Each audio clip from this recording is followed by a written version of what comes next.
खैमे में आके शाह ने जब अलविदा कहा, कोहराम मच गया, कोहराम मच गया। ये सुन के बिन्त फातिमा ज़हरा तड़प गई, बोली गला बढ़ाओ बस जल्द अब या अखी, अम्मा की बात आज मुझे याद आ गई। मैं बोस लूं वहाँ की रहेगी जहाँ छुरी। ज़ैनब ने बढ़ के छूमा बरादर का जब गला, कोहरा मच गया, कोहरा मच गया। खैमे में आके शाह ने जब अलविदा कहा, कोहरा मच गया, कोहरा मच गया।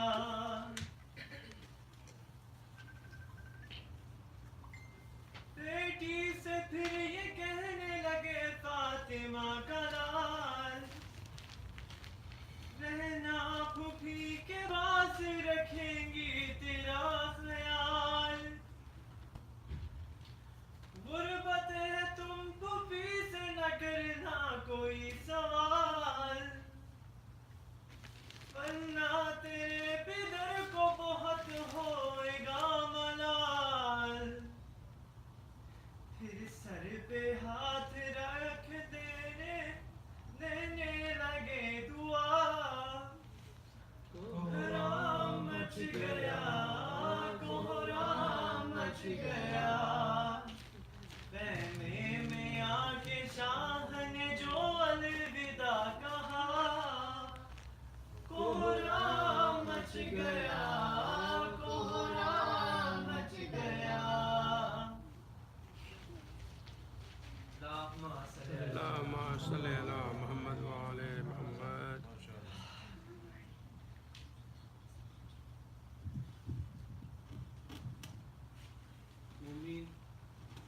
Today we have, we're lucky to have a scholar who is traveled all the way from the UK, and he is giving lectures all over the US, mashallah. And I say we're lucky because Maulana Zafar Abbas Naqvi come from a family which is renowned for producing great scholars. His uncle, his uncles, his father, and also from his maternal side, there are Zakirin in his family. And he is a symbol of youth. And within him, we can see that a person who is born and raised in the UK, and at his young age, mashallah, the way he's serving the communities around the world, it gives us the motivation for our kids and our generation that it is, mashallah, safe. And inshallah, the message of Karbala and message of Ahl Bayt is spreading. And I would like to thank Maulana for taking out time for our small community.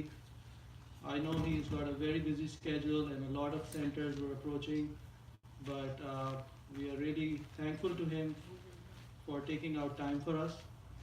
I would like to invite now Maulana Zafar Abbas Naqvi to come on the mimbar and recite Fazail and Masail of Ahl Bayt. Muhammad wa ali Muhammad salawat. Allahumma salli ala Muhammad wa ali Muhammad. Allahu Akbar. Nare Risalat. Ya Rasulullah. Nare Haydari. Ya Ali. Allahumma salli ala Muhammad wa ali Muhammad.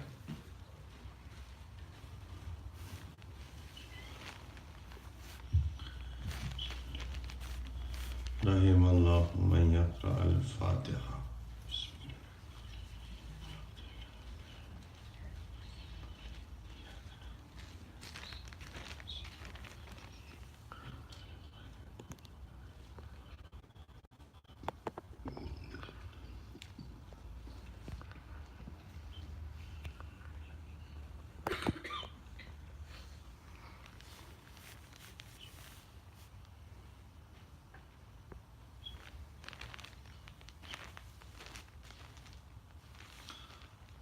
بالله من الشيطان اللعين الرجيم. بسم الله الرحمن الرحيم.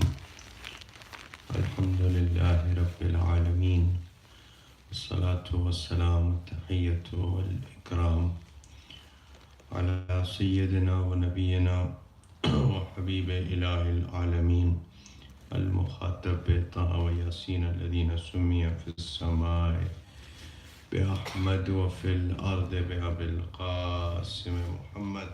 اللهم صل على محمد وآل محمد وعلى أهل بيته الطيبين الطاهرين المعصومين المظلومين المنتخبين المنتجبين، لا سيما بقية الله في الأرضين، روح وأرواح العالمين لتراب مقتمع الفداء، واللعنة الدائمة الباقية على أعدائهم ومنكر فضائلهم وغاصب حقوقهم أجمعين. أما بعد، فقد قال الله سبحانه تبارك وتعالى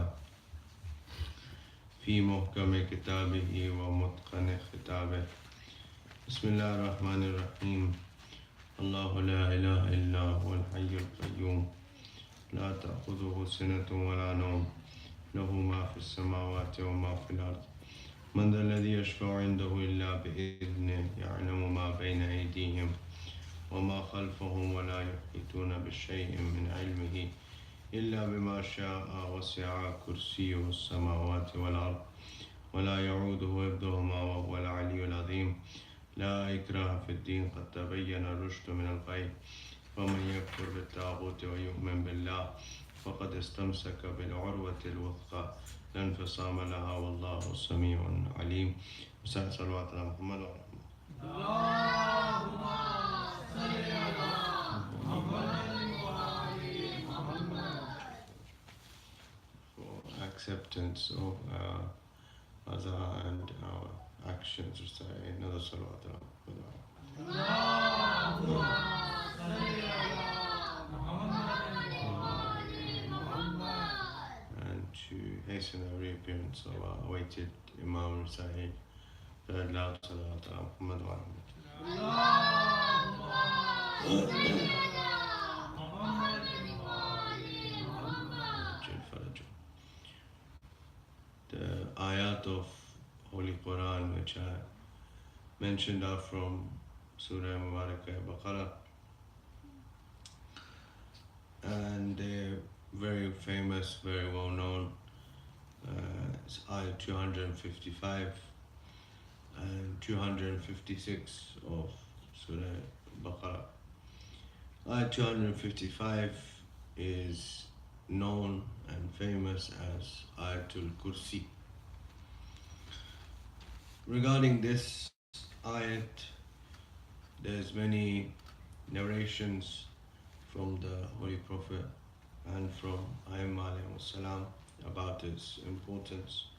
For example, there's a person who came to the Holy Prophet and he said, is the Torah, the scripture, the book that was given to Musa alayhi salam, better, or is the Quran better? And the Holy Prophet ﷺ replied to him that in the Quran there's a verse, there's an ayat which is better than all of everything that's in the world and everything within it, and that ayat is Ayatul Kursi. MashaAllah. With regards to its importance, for example, the Holy Prophet ﷺ advises Imam Ali alayhi salam that, Ya Ali, if you want your journey to be safe and secure and successful, then recite Ayatul Kursi before going on the journey. If you want to make sure that your night, when you sleep, you are safe and secure, then you read Ayatul Kursi before going to sleep. This advice, of course, is not to Imam Ali alayhi salatu wasalam, he already knows. Advice is to you and I regarding the importance of this ayat. Briefly, I want to speak about the ayat after, which is ayat 256. 56. In this ayat, Allah subhanahu wa ta'ala mentions a couple of important things that we want to discuss, inshallah, and mention it with our topic today, which is last evening of commemorating of Ayyam Azab. In this ayat, Allah subhanahu wa ta'ala says, La ikraha, starts with La ikraha fit din. There's no compulsion, there's no force when it comes to religion, when it comes to faith.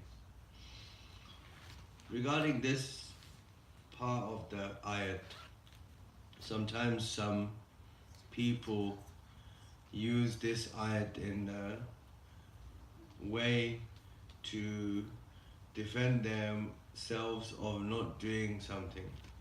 For example, if somebody says to somebody that you should do this good deed or you shouldn't do this evil action. For example, somebody doesn't pray and you tell them you should pray or you should fast or give charity, so on and so forth. Or if somebody is doing something which is haram, which is forbidden, and you tell that person that you shouldn't do this, then they defend themselves by mentioning this ayat and say La ikraha fi din. There's no compulsion when it comes to religion.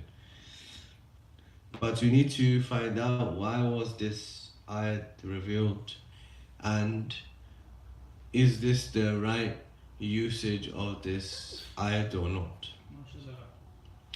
So Shan Nuzul of this ayat, the reason why this ayat was revealed, is that there's a person, Mufassir of Holy Quran mentioned that there's a person in the time of the Holy Prophet of Islam, and this person is called Hasin, or is called Ibn Hasin, and he's a businessman, he's a trader in Medina at that time. And at that time, as you know, people used to trade from Medina to Damascus, and people from Damascus used to come to Medina, and people from Medina used to go to Damascus. So one time there's a person from Damascus who comes to Medina for trade, and Ibn Hasin, he has sons, 2 sons, they grow up and they also join him in the business. So these people come from Damascus and they speak to his sons whilst they're engaging in the trade. And those people who come from Damascus, they are Christians. So they convince his sons that they should become Christians, and his sons become Christian. So he's very concerned that he is Muslim and his sons have become Christian. So he comes to the Holy Prophet and he says, Ya Rasulullah, do you allow me to force my sons to become Muslim again? So Rasulullah waited for the commandment from Allah subhanahu wa ta'ala, and this ayat was revealed. That La ikraha fi din, there's no compulsion when it comes to religion. That even the father can't force.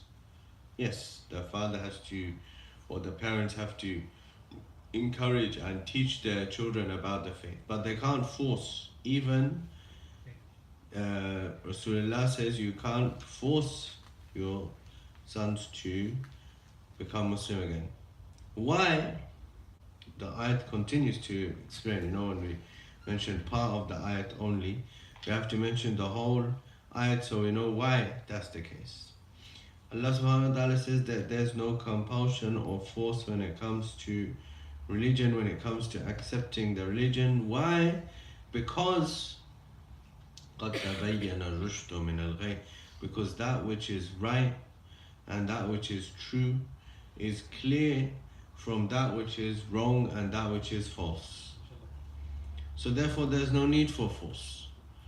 Whatever is true and right is clear, and whatever is wrong and false is also clear. So force is only necessary where there's no evidence, where there's no proof, where there's no arguments that could convince somebody using evidence. Where there is evidence, then there's no need for force. Allah subhanahu wa ta'ala says that in accepting, once you come to accepting the religion, you have a choice whether to accept the religion or not. But once you accepted it, once you became a Muslim, now you don't have any choices. Now you have to accept it fully. Now it's not you can pick and choose that I want to do this and I don't want to do this. No, you have to accept it fully. Everything that's in the faith, you have to accept all of it all together. So this is just like, for example,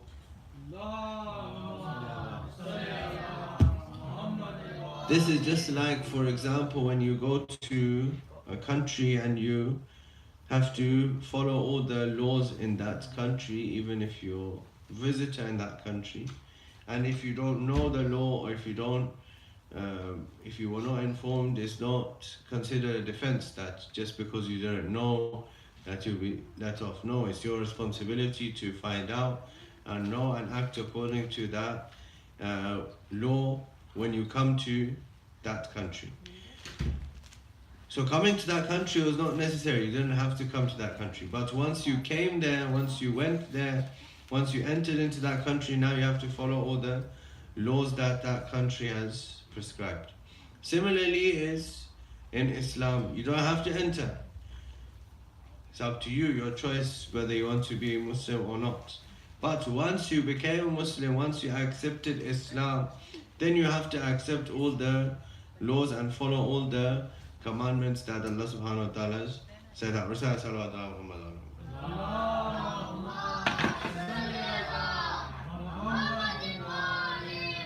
Now what happens? So Allah subhanahu wa ta'ala says, now this is very important, because yes, you have a choice. I have a choice. All of us, we have a choice. So we have choices in our lives. That yes, we can choose to do this, or we can choose to do this. We can choose to take the right path, or we can choose to take another path which is not the right path.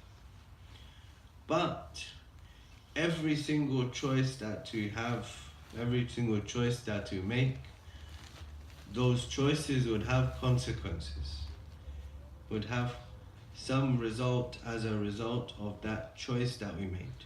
Now that consequence or that result might be good or bad depending on the choice that I made.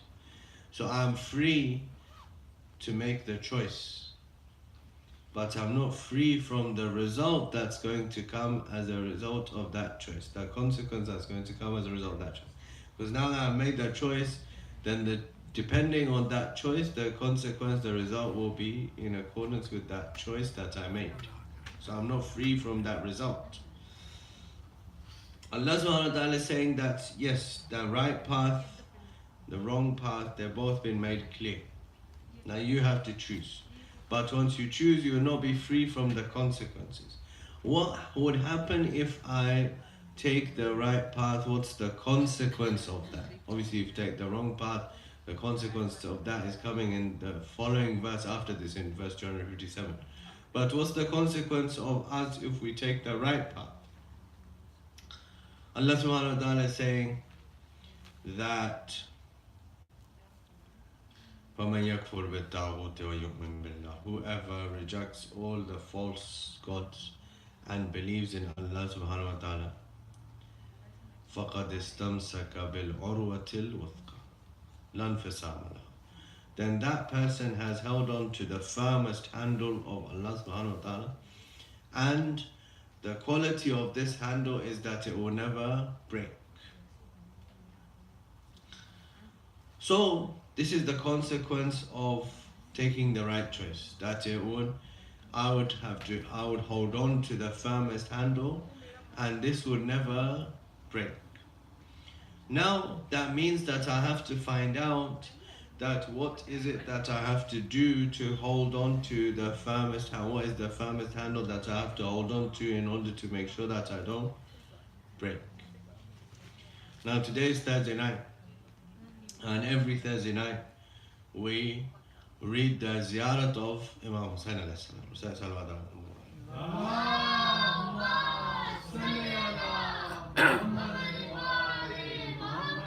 In this ziyarat, we got the answer to this question. That what is this famous handle that we have to hold on to that will not break. In this ziyarat of Imam Hussein alayhi salam that we read every Thursday night, and those of you who gone to Karbala, recited it when you go to Imam Hussein alayhi salam, and those of you not been, inshallah, pray that you all get a chance to go. In that ziyarat you say, whether you're reciting it from your home or you're reciting it in Karbala, same sentence you mentioned in that ziyarat. You say, أشهد أن أئمتك من ولدك كلمة التقوى وآلام الهدى والأروة. That I testify that you and all the imams that came after you, they are the firmest handle of Allah subhanahu wa ta'ala which will never break. So that means that I have to hold on to the Imams alayhi salatu salam in order to make sure that I don't break. This is the first step of going towards the right path and being on that firmest handle that will never break. Recite salawat ala Muhammad wa ala Allahumma salli ala Muhammadin wa ali Muhammad. Now tonight, this night, this evening, this eve, and tomorrow's day, which is the last day of Azan, is also the shahadat of our 11th holy Imam, Imam Hassan Askari alayhi salatu wasalam. Allahumma salli ala Muhammadin wa ali So Muhammad. according to this sentence from the ziyarat, according to the sentence from the ziyarat of Imam Hussain alayhi salam, every imam who comes after Imam Hussain alayhi salam is that firmest handle will never break.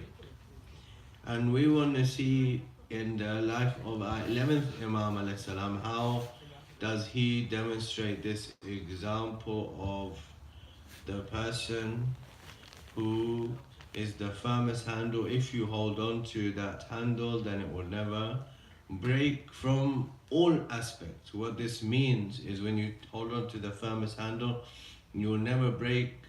Neither would you break in terms of physically breaking, nor would you break in terms of guidance would be continuous, and help from Allah subhanahu wa ta'ala would be continuous if you hold on to the handle that Allah subhanahu wa ta'ala has wanted you to hold on to.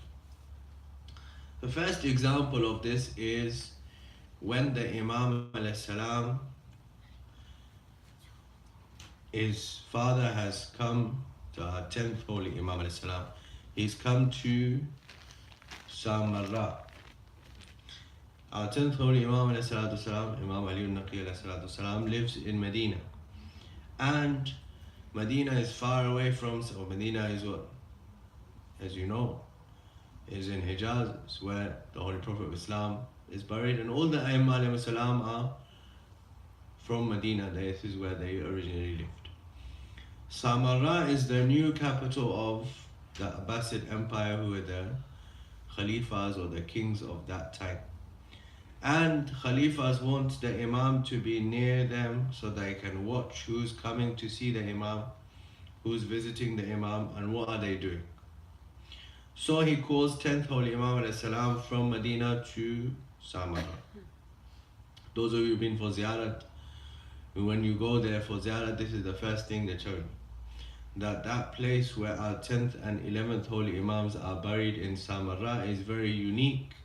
Why? Because it's the place where they used to live. It's the house of our 10th Holy Imam.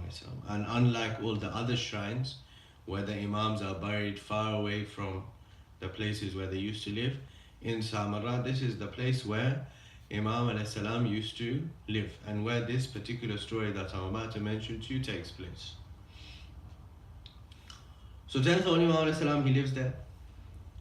And after him, when the 10th Holy Imam is killed, made shaheed, then our 11th Holy Imam salam, because the Khalifa thinks that now that he's the 11th Imam and the one after him is going to be the 12th, So somehow we need to make sure that the 12th doesn't come into existence. He doesn't get, the 12th is not born. How can we stop that? We can stop it by putting him into prison. So they put 11th Holy Imam alayhi salam in prison. 11th Holy Imam alayhi salam is in prison. And whilst he's in prison, there is a drought in Samarra. It doesn't rain for many months. People are very worried. Those of you who've been to Iraq know that the whole land is made up of desert. If it doesn't rain for some time, there's no water, and people are very worried that where's the water going to come from? It hasn't rained for many months. And they're making all kinds of prayers, all kinds of everything that they can do in order to try and make it rain, but it won't rain.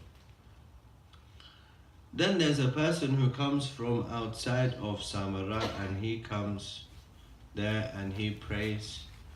And when he prays, it starts to rain. So this person is a priest, he's a religious person from Christianity. When he makes it rain, some people become doubtful about their faith, and they think that we've done all these prayers to make it rain, but it didn't rain. And this person came and he made it rain straight away. So maybe our faith is wrong, what we believed in is wrong, and this person is right because he made it rain even though it wasn't raining for so long. So Khalifa gets worried that if people start to abandon Islam and become Christians, then what's going to happen to me? So he calls on Imam alayhi salam. He brings him out from the prison and he says to him that you need to solve the problem here, that there's a drought, and this person came and he prayed and it started to rain. So Imam alayhi salatu salam came. When he came, this person prayed, and Imam told the person next to him that take out what he has in his hands. So he removed it from his hands. Then this time he prayed for rain and it didn't rain. So they asked him, they said, Ya Ibn Rasulullah, what was this that was in his hand that made it rain? So Imam alayhi salam said this was a part of a bone of a prophet of Allah. And Allah subhanahu wa ta'ala has made it the effect of the body parts of any of the prophets is that they attract the mercy of Allah subhanahu wa ta'ala, it rains. So then they say, but so Imam alayhi salam says, now I'm going to pray for rain, and I don't need any bone to pray for it. I'm going to pray for rain. So Imam alayhi salam prays for rain, the people see the clouds. Imam says to them that, don't worry, everybody go to their houses. When you enter into your house, when the last person from this crowd enters into the house, that's when it starts to rain. But people, especially the ones living in Samarra, they've never seen Imam alayhi salam before. So they say to the Khalifa, but who is this young man? We don't know him. We've never seen him before. So now how can the Khalifa say that I kept him in prison, and today when I needed him, I came out and he solved and he resolved the matter, he made it rain, the drought is finished, and yet you kept somebody like that in the prison? So he points to the house of the 10th Holy Imam alayhi salam, like I said to you, the place where today our 10th and 11th Holy Imams alayhi salam are buried in Samarra. So he points to this house and he says that this is where the Imam alayhi salam lives. So when he says that, now of course he is forced to release Imam from prison and allow him to stay in the house of his father. When he releases him from prison and he allows him to stay there, Imam alayhi salam, some narratives mention that he stays there for 6 months. Why? Because people are coming to visit him. They've seen him for the first time, and because of him there's no more drought and it's raining and there's water again. So people are coming every single day. Some narratives say 6 months, one narrative says for a whole year he stays in that house. During that time he gets married to Sayyida Narjis, and our 12th Holy Imam alayhi salatu wasalam is born. Recite salawat ala Muhammad. Allahumma salli ala Muhammadin wa ali Muhammad. So the reason why Khalifa had wanted to put him in prison was to stop the 12th Holy Imam from being born, but he himself was forced to release Imam. And during that time when he released him, our 12th Holy Imam alayhi salatu wasalam is born. So this is our 11th Holy Imam alayhi salatu wasalam. What's beautiful about this story, and I always mention this story with regards to our 11th Holy Imam, what is beautiful about this story is that Imam alayhi salam didn't say to anybody or didn't tell anybody that this is the situation that I'm in, this is the difficulty that I'm in, this is the problem that I'm in, that I've been kept in prison, I've been kept in this way, and now when I'm in need, then the Khalifa came to ask me. Nor did he tell the Khalifa that now that you need me, then you came to me, otherwise you kept me in prison in this bad state, far away from my family and my friends and so on and so forth. He didn't say any of these things, but he showed that Imam alayhi salam is the one who would help people irrespective of who they are, and whenever they need help, Imam alayhi salam is there to give them help. Secondly, is this time of our 11th Holy Imam is a very important time, because it's the time where there's a new or something that's changing during that time. The changing during that time is what? The changing during that time is that up until this time, people used to memorize things, they used to remember it, and they used to pass it on to other people. So for example, you would memorize the Quran, you would memorize the Hadith, the sayings of the Prophet, the stories of the Prophet, of the Imam alayhi salam, and then you would pass it on to other people. But during this time of Imam alayhi salam, now people are saying that 200 years has passed since the Holy Prophet of Islam. 2 centuries.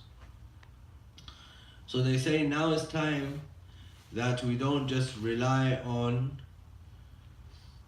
people memorizing things and passing it on, but rather we write things down. So it's the time where books come into being. People start writing books, and books are very important, right? You know, I'm just staying across the road and next door is Barnes and Noble. So this afternoon I went there to the bookstore to have a look around, and you know, there's something special about books. You know, even after having accessibility to all kinds of things on your phones and your iPads and the internet and Kindles and all kinds of things, even after all of that, there's something special about books. Because all the actual knowledge and everything that's actually important is still in the books. So we have to go to the books and read the books and have a habit of reading things. So this is the time. Our 11th Holy Imam's time is the time where books are being written down about Islam. So, for example, the early books of hadith from the Sunni school of thought and the Shia school of thought, they're all being written down at this time. This is the time of the 11th Imam alayhi salam. At that time, there's a person, and he's called Ishaq al-Kindi, and he's also writing a book. He's writing a book in which he's gathered and compiled all the contradictions in the Quran. So there's a person who is his student, and this person also comes to Imam alayhi salam. When he came to Imam alayhi salam, Imam says to him that I heard that your teacher is Ishaq al-Kindi, he's writing a book. So the student says, yes, he's writing a book. So Imam alayhi salam says when he's writing a book about contradictions in Quran, where he thinks that this ayat contradicts this ayat, it goes against this ayat, so on and so forth. He says, why don't you say anything to him? So he says to the Imam that he's my teacher and I'm the student. What can I say to him? Right? Obviously, teacher can say something to the student, but what can the student say to the teacher that why are you writing this book? So Imam says to him that yes, you can't object or you can't say anything to him, but you can ask him questions. So he says, yes, I can ask him questions. So Imam says to him, then ask him this question, that if somebody writes a book and there's a debate or there's a disagreement about what's written in the book, then who do you ask about that book? So he goes to visit Ishaq al-Kindi again. When he goes there, he says, I have a question. So he says, ask. He says, my question is that if somebody writes a book and then there's a disagreement about the book, that this book, what does the particular word or particular sentence or particular topic that's mentioned in the book, what does it mean? Who do you go to ask this question to? So as soon as he asks this question, Ishaq al-Kindi says to him that who taught you how to ask this question? So first of all, he doesn't reply. He says to him that no, I thought of this question myself. After Ishaq al-Kindi emphasizes and says to him that no, you have to tell me who told you this question. So he says to him that yes, Abu Muhammad Imam Hasan ibn Ali Askari alayhi salatu salam told me this question.